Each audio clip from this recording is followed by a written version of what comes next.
Dilsukh Nagar bomb blast నిందితులకు ఉరిశిక్ష పడడంపై మృతుల కుటుంబాలు సంతోషం వ్యక్తం చేస్తున్నాయి. ఆ ఘటనలో మృతి చెందిన కుటుంబాలు మంచిర్యాల జిల్లాలోనూ ఉన్నాయి. నిందితులకు ఉరిశిక్ష వేస్తూ న్యాయస్థానం తీర్పు ఇవ్వడంపై మృతుల కుటుంబాలు హర్షం వ్యక్తం చేస్తున్నాయి. ఇదే విషయంపై మరిన్ని వివరాలు సాగర్ అందిస్తారు. దేశవ్యాప్తంగా సంచలనం సృష్టించిన దిల్సుఖ్ నగర్ జంట పేలులలో హైకోర్టు కీలక తీర్పునిచ్చింది.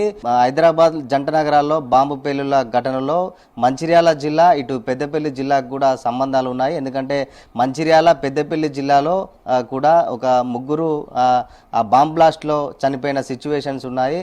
ప్రస్తుతం మనము మంచిర్యాల జిల్లా హాజీపూర్ మండల కేంద్రంలోని నగ్నూర్ గ్రామంలో ఉన్నాము. చూడొచ్చు, ప్రస్తుతం మనం ఇక్కడ చూస్తున్న వడ్డే విజయ్ కుమార్ అనే వ్యక్తి దాదాపు 2013లో జరిగిన బాంబ్ బ్లాస్ట్లో చనిపోయారు. అక్కడ ఎస్ఐ కోచింగ్ తీసుకోవడానికి వెళ్ళి చదువుకుంటుండగా ఒక్కసారిగా దిల్సుఖ్ నగర్లో బాంబు బ్లాస్ట్ కావడంతో ఈ ఘటనలో మృతి చెందారు.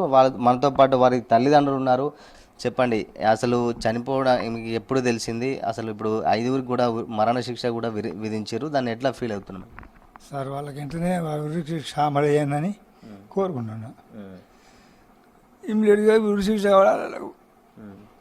మాకు న్యాయం జరుగుతుంది. మీరు పై చదువుల కోసం ఎంతో కష్టపడి కొడుకును ఒక ప్రయోజకుడికి చేయాలని చెప్పేసి చూస్తూ ఉంటారు.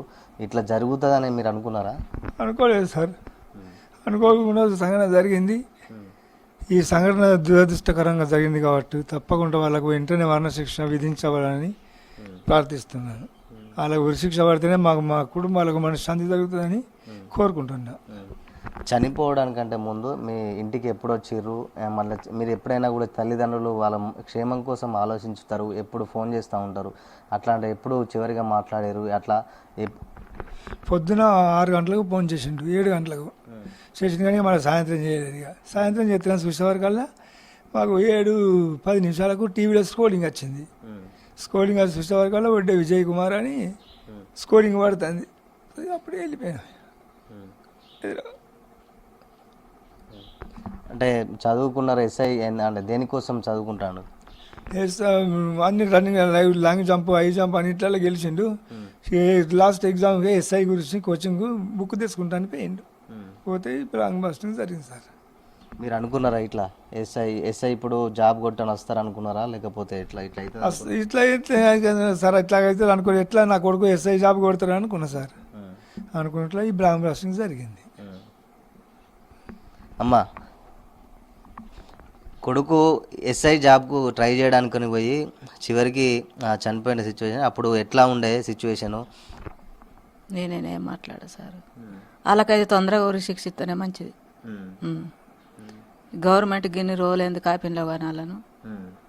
ఎప్పుడో ఇస్తే మాకు మనశ్శాంతి మంచిగా జరిగేది. అమ్మ, మీరు కష్టపడి కొడుకును చదివించుకొని ఒక ప్రయోజకునిగా చేద్దామని చెప్పేసి మీరు అనుకున్నారు. ఎస్ఐగా వస్తారు ఇట్లా అనుకున్నారా అమ్మ?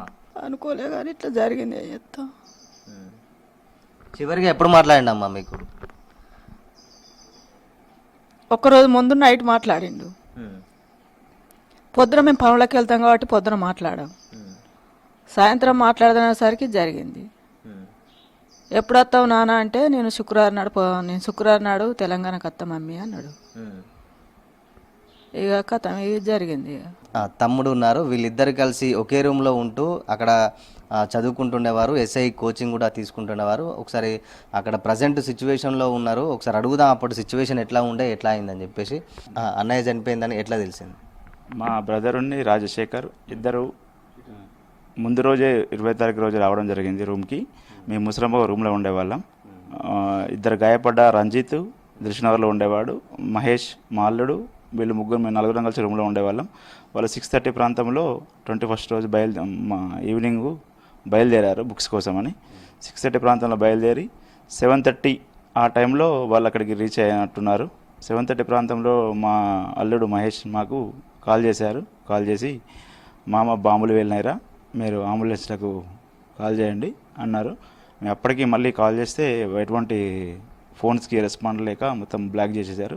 మేము అక్కడ ఆటో ఎంగేజ్ తీసుకుని పోయేసరికి అక్కడ ఎవరిని అలౌ చేయలేదు. వాళ్ళు అక్కడ ఉన్న వాళ్ళని అడిగితే ఏమన్నారంటే, మీరు గాయపడ్డ వాళ్ళు మరణించే వాళ్ళు, మీరు ఎక్కడికి వెళ్ళాలంటే మీరు ఉస్మానియాకి వెళ్తే మీ యొక్క పూర్తి డీటెయిల్స్ తెలుస్తాయి అని చెప్పారు. మేము వెంటనే అక్కడ నుండి మమ్మల్ని అక్కడికి అలవ్ చేయకుండా మేము ఉస్మానియా హాస్పిటల్కి పోవడం జరిగింది. మీరు మీ అన్నయ్య అన్నారు కష్టపడి చదువుకోవడం ఎస్ఐగా ఆల్రెడీ ఎగ్జామ్స్ అన్ని ప్రిపేర్ ఈవెంట్స్ ఉన్నాయి అంతే అని చెప్పేసి జాబ్తో వస్తారనుకున్నారా? ఇట్లా జరుగుతాను ఎక్స్పెక్ట్ చేశారు? అంటే ఆయన రావడమే ముందు రోజు రావడం జరిగింది, ముందు 20 రోజే రావడం జరిగింది. ఆయన ఆల్రెడీ ఈవెంట్స్ అన్ని క్లియర్ అయ్యాడు, మ్యాక్సిమం గెటన్ అవుతాడు అనుకున్నాం. కాకపోతే 12